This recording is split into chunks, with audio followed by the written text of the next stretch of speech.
प्यारे बच्चों, आज हम हमारी छठी जमात की साइंस की किताब से छठे सबक हमारे इस्तेमाल की अशिया इस सबक का मुताला करेंगे।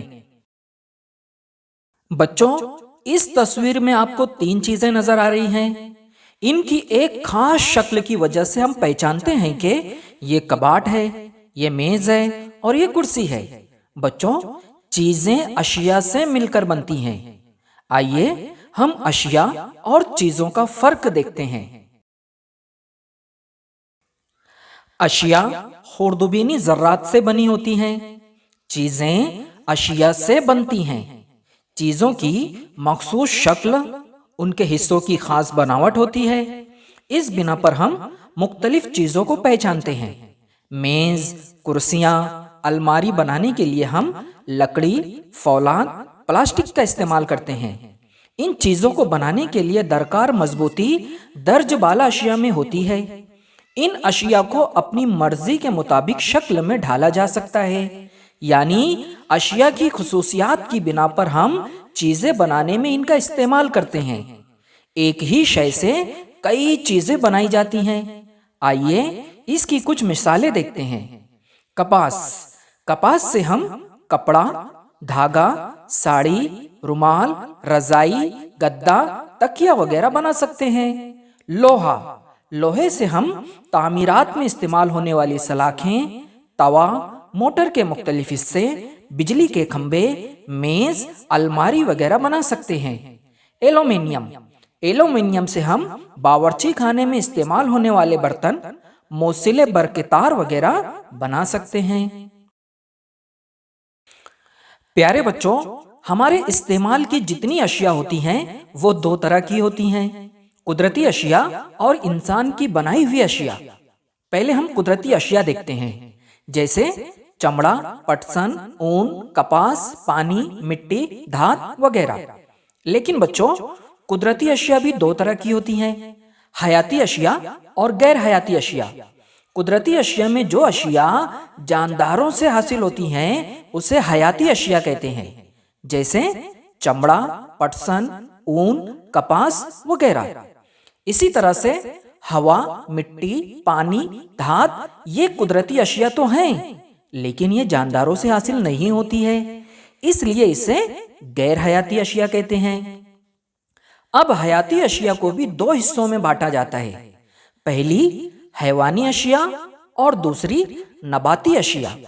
जो अशिया हैवानात से हासिल होती है उसे हैवानी अशिया कहते हैं, जैसे चमड़ा, ऊन वगैरह, और जो अशिया नबातात से हासिल होती हैं उसे नबाती अशिया कहते हैं, जैसे पटसन, कपास वगैरह। आइए बच्चों, अब हम इंसान की बनाई हुई अशिया देखते हैं। मुसलसल नई नई चीजों की दरियाफ्त करना, जिंदगी को मजीद आरामदेह बनाना इंसान की फितरत है। इस कोशिश में इंसान ने कुछ कुदरती अशिया इस्तेमाल करते हुए उस पर मुख्तलिफ अमल करके नई अशिया तैयार की हैं। ऐसी कुछ अशिया इस्तेमाल में निहायत आसान और सस्ती होने की वजह से इनका इस्तेमाल बड़े पैमाने पर हो रहा है।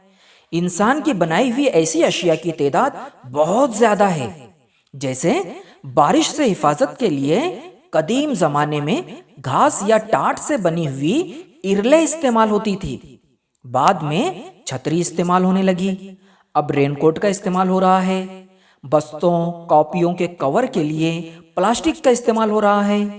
नाजुक अशिया जैसे टीवी, एसी मशीन वगैरह और जल्द खराब होने वाले जैसे फलों वगैरह की पैकिंग के लिए बड़े बड़े डिब्बे और थर्माकोल का इस्तेमाल किया जाता है। ये तमाम इंसान की बनाई हुई अशिया हैं। ये आब रोक यानी वाटर प्रूफ और हल्के होते हैं, इसलिए इनका इस्तेमाल बढ़ता जा रहा है। प्यारे बच्चों, दस्तयाब कुदरती अशिया पर मुख्तलिफ अमल के नतीजे में बनने वाली शय को इंसान की बनाई हुई शय कहते हैं। आइए बच्चों, इंसान की बनाई हुई अशिया की कुछ और मिसालें देखते हैं। कदीम जमाने में बांस, पत्थर, मिट्टी, लकड़ी, नारियल के पत्ते और चूने के इस्तेमाल से घर तामीर किए जाते थे। आज के जमाने में ईंट, सीमेंट, कंक्रीट, पतरे, मिट्टी के खपरेल, प्लास्टिक जैसी इंसान की बनाई हुई चीजों का इस्तेमाल किया जाता है। कदीम जमाने में लिखने के लिए दरख्तों की छाल, दरख्त के पत्ते, लकड़ी से बने हुए कलम, पत्थर की तख्तियों, गारों की पथरीली दीवार का इस्तेमाल किया जाता था। आज लिखने के लिए प्लास्टिक और धातु से बनने वाले कलम, पेंसिल, कागज, बयाजें जैसी इंसान की बनाई हुई अशिया का इस्तेमाल किया जाता है। इसी तरह से कदीम जमाने में कपास, रेशम और ऊन के धागे इस्तेमाल किए जाते थे। आज के जमाने में इंसान के बनाए हुए नायलॉन और रेयॉन धागों का इस्तेमाल किया जाता है। आइए बच्चों, अब हम मिसालों के जरिए समझते हैं कि मुस्तकिल तब्दीली किसे कहते हैं। रेत और चुनखड़ी से शीशा तैयार किया जाता है, लेकिन शीशे से दोबारा रेत और चुनखड़ी हासिल नहीं किए जा सकते। हरी मिर्च, हरे टमाटर कुछ वक्त के बाद सुर्ख होते हुए आपने देखे हैं। क्या ये सुर्ख अशिया दोबारा हरी होती हुई आपने देखी या सुनी है? नहीं। इंसान की बनाई हुई अशिया बनाते वक्त मुख्तलिफ कीमियाई अमाल की वजह से अज्जा की खुसूसियात तब्दील होती हैं। ये तब्दीली कीमियाई तामुल की वजह से होती हैं। खुसूसियात में ये तब्दीली मुस्तकिल होती है, यानी नई अशिया से दोबारा बुनियादी अशिया हासिल नहीं होती हैं। इसलिए इसको मुस्तकिल तब्दीली कहते हैं। आइए बच्चों, अब हम अशिया की तैयारी देखते हैं, जिसमें सबसे पहले हम देखेंगे कि रबर किस तरह तैयार किया जाता है। बच्चों, रबर दो किस्म का होता है, कुदरती और मसनूई। रबर के दरख्त के अफराज से कुदरती रबर बनता है। इस अफराज को लेटिक्स कहते हैं। इसका रंग सफेद और इसकी बू मखसूस होती है। कुदरती रबर में गंधक मिलाकर ओल्कानाइजेशन का अमल किया जाता है। इस तरीके में रबर गंधक के साथ 3 से 4 घंटे गर्म किया जाता है। रबर में सख्ती पैदा करने के लिए उसमें गंधक मिलाना जरूरी है। रबर के इस्तेमाल के लिहाज से उसमें गंधक का तनासुब होता है। मिटाने का रबर, रबर की गेंद, रबर के खिलौने, इन सब में गंधक का तनासुब अलग अलग होता है। रबर बैंड में बहुत ही कम मिकदार में गंधक मिलाई जाती है। आइए बच्चों, अब हम कागज की तैयारी देखते हैं। घास, लकड़ी, कपड़े के टुकड़े, रद्दी कागज जैसी अशिया के सेलुलोज धागे एक दूसरे से लिपटे होने की वजह से उनका जाल तैयार होकर कागज बनता है। ये धागे सेलुलोज धागों के तौर पर जाने जाते हैं।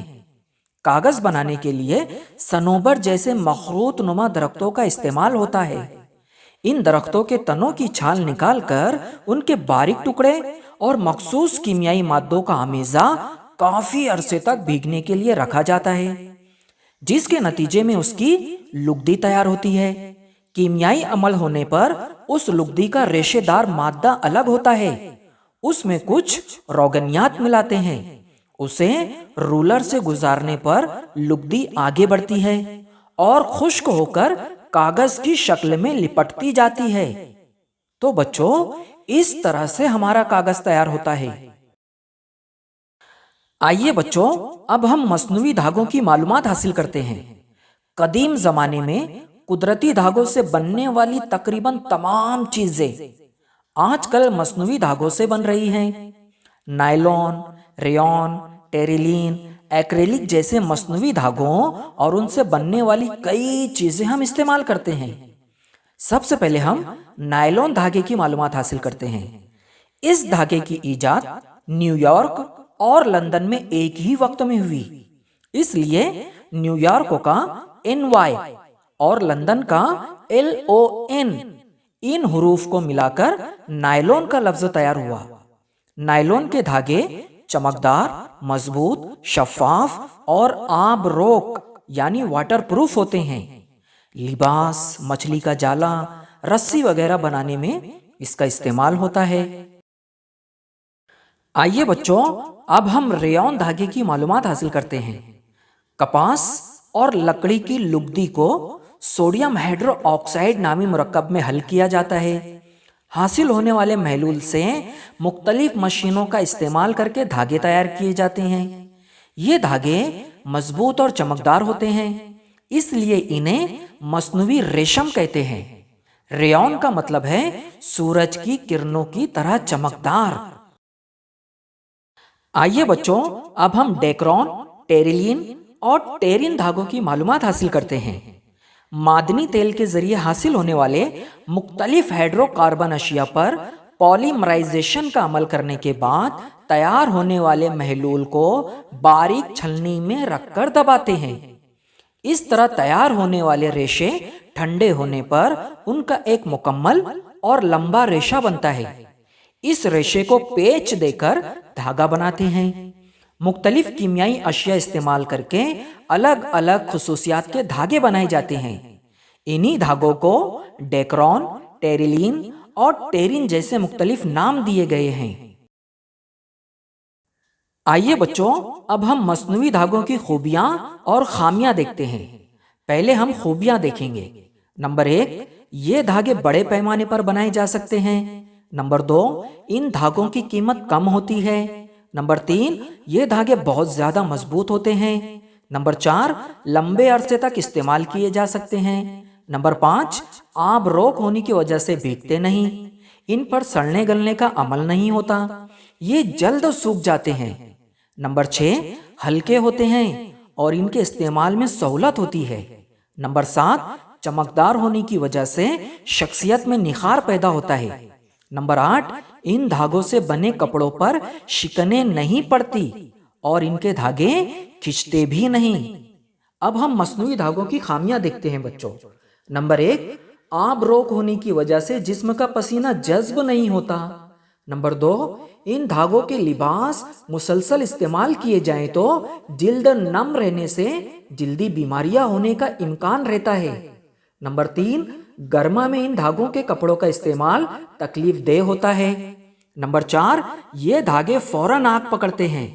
نمبر 5، ان دھاگوں سے بنے کپڑے جلنے لگے تو جسم سے چپک جاتے ہیں اور ان سے ہونے والے زخم سنگین ہوتے ہیں۔ نمبر 6، خوردبینی جانداروں کے ذریعے ان کا تجزیہ نہیں ہوتا، یعنی یہ پلاسٹک کی طرح کبھی ختم نہیں ہوتے۔ امید کرتا ہوں بچوں آپ لوگوں کو یہ سبق اچھی طرح سے سمجھ میں آ گیا ہوگا۔ انشاءاللہ ہم جلد ملیں گے ایک نئے سبق کے ساتھ۔ تب تک کے لیے خدا حافظ۔